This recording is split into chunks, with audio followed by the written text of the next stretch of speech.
भारत में paper leak जानबूझ के कराया जाता है। इसकी एक क्रोनोलॉजी है, मैं आपको समझाता हूँ। पेपर लीक क्रोनोलॉजी में कुल 4 चरण होते हैं।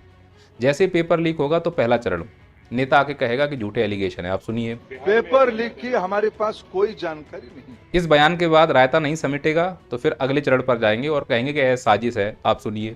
देखिए, कांग्रेस पार्टी इस देश में भ्रम फैलाने के लिए जिम्मेवारी ले लिया है। अभी भी अगर रायता नहीं समेट रहा है तब आकर कहेंगे कि हमसे गलती हुई, हम स्वीकार कर रहे हैं, आप सुनिए। कुछ गड़बड़ियां सरकार के सामने ध्यान में आई है, उसकी जिम्मेवारी हम लेते हैं। जब लगता है कि जनता का आक्रोश शांत नहीं हुआ है फिर पब्लिक में आके कहेंगे कि हम इस पेपर लीक की जांच कराएंगे, आप सुनिए। कड़ी से कड़ी कार्रवाई हम करने वाले हैं। वो सारे कार्यक्रम शुरू हो गई है। और नेता ये बोल के चला गया, हमें तसल्ली हो गई, कुछ समय के बाद हम भूल जाएंगे तो फिर पेपर लीक होगा। हो गया उत्तराखंड में, सेम क्रोनोलॉजी वहां अपनाई जाएगी। सबसे पहले अधिकारी ने आके क्या कहा, आप सुनिए। इसको बेसिकली पेपर लीक नहीं कह सकते आप, पेपर लीक करना दूसरी बात हो गई। जब इससे रायता नहीं समटा तो फिर साजिश बताएंगे। सुनो, नकल जिहाद बोल रहे हैं मंत्री जी। नकल जिहाद छेड़ने का प्रयास कर रहे हैं। अभी भी काम नहीं चला तो आके स्वीकार करेंगे और जनता के बीच में बोलेंगे कि हाँ, हमसे गलती हुई है, सुनिए। जो भी परीक्षा में भाग लेंगे वो हम स्वतः ही, कोई हो तो एक लिस्ट बना के आप हमको दे देंगे, हम उनके सारे मुकदमे। और लास्ट में क्रोनोलॉजी का पार्ट जानते ही हो कि आके बोल देंगे कि हम जांच कराएंगे, आप सुनिए।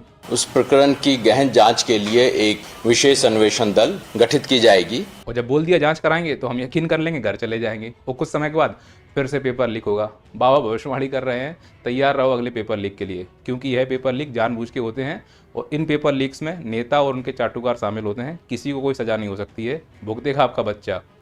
आंखों की पट्टी खोलो वे अंधभक्तों। भारत में पेपर लीक जानबूझ के कराया जाता है। इसकी एक क्रोनोलॉजी है, मैं आपको समझाता हूँ। पेपर लीक क्रोनोलॉजी में कुल 4 चरण होते हैं।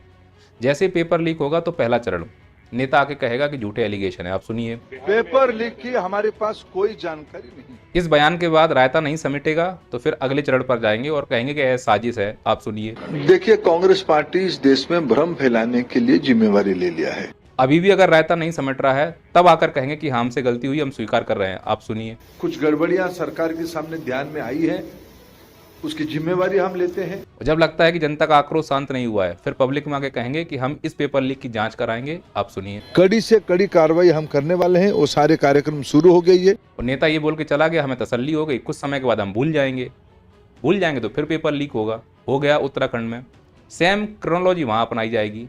सबसे पहले अधिकारी ने आके क्या कहा, आप सुनिए। इसको बेसिकली पेपर लीक नहीं कह सकते आप, पेपर लीक करना दूसरी बात हो गई। जब इससे रायता नहीं समटा तो फिर साजिश बताएंगे। सुनो, नकल जिहाद बोल रहे हैं मंत्री जी। नकल जिहाद छेड़ने का प्रयास कर रहे हैं। अभी भी काम नहीं चला तो आके स्वीकार करेंगे और जनता के बीच में बोलेंगे कि हाँ, हमसे गलती हुई है, सुनिए। जो भी परीक्षा में भाग लेंगे वो हम स्वतः ही, कोई